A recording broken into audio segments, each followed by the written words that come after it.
This is a story behind some of my favorite images and moments of 2012.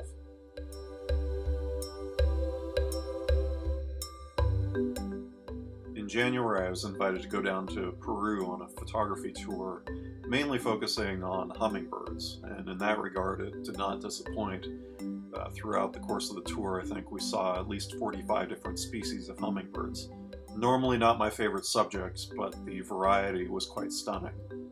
The main objective of the tour was to find and photograph the marvelous Spatuletail hummingbird, considered by many to be the world's most spectacular species, and it's also one of the rarest. I spent a good portion of 3 days in this dense thicket of vines and branches, which is where the lek for the hummingbirds was located. This is where the males would come to display for the females. As you might imagine, in this environment, photography was very difficult, and we were fortunate to have one open view of a perch where the males would sometimes stop and then try and display for passing females. So I was very lucky to come away with a nice series of images of this rare and beautiful species.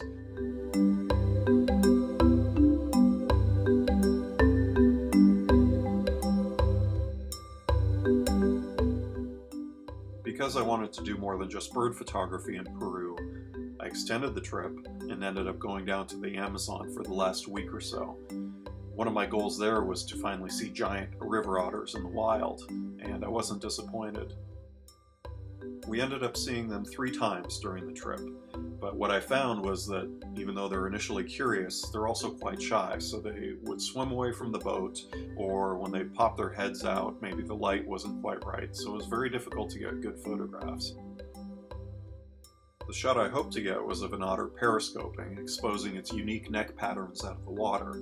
This proved to be very difficult, of course, and it wasn't until the very last day of the trip when an otter swam by closely enough, popped out of the water, and allowed me to get the shot that I was looking for.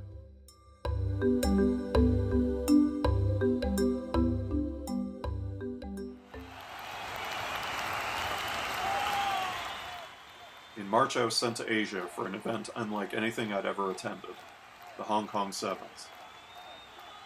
This is one of the traditional stops on the 7-man rugby circuit and features short, quick matches between teams from all over the world, competing over the span of 3 days. As I quickly learned, the real action wasn't on the pitch, it was in the stands. The South Stand in Hong Kong Stadium is famous at the Hong Kong Sevens for the sheer craziness, the big party.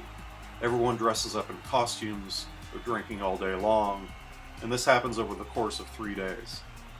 So when I arrived on the final day of the tournament, I made sure to get there a little bit early just so I could capture some of the atmosphere and the craziness that goes on during this 3-day party.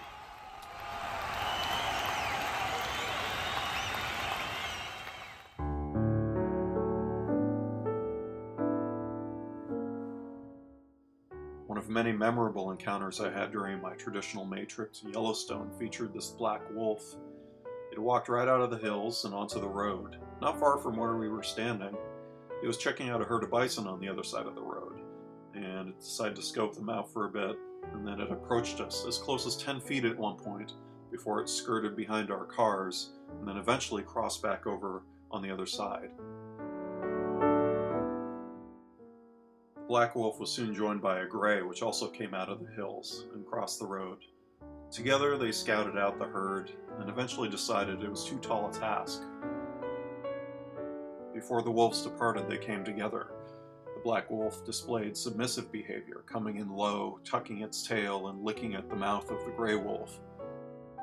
This was a great opportunity to photograph this interesting behavior at close range.